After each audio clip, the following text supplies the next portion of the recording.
বাড়ি গাড়ি জমি জমা টাকা পয়সা সব শেষ। কখন এই মৃত্যু আসবে তাও জানি না। আল্লাহর কোরআন বলল, ওমা তাদরি নাফসুম বিআইয়ি আরদিন তামুত।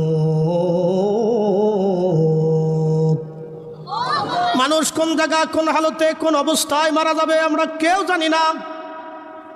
প্রিয় হাজিরিন, খুবই মনোযোগ দিয়ে শুনিয়া যান। তার মানে কি করতে হবে দুনিয়াতে? আল্লাহর আইনগুলি মেনে মেনে চলা লাগবে। নবীর তরিকায় নিজের জীবন চালাইতে হবে।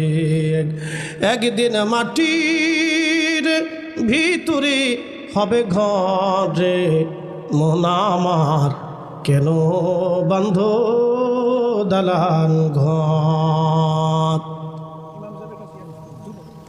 শেষ। আশেপাশে যদি গোরস্থান থাকে তো মাঝে মধ্যে যাবেন।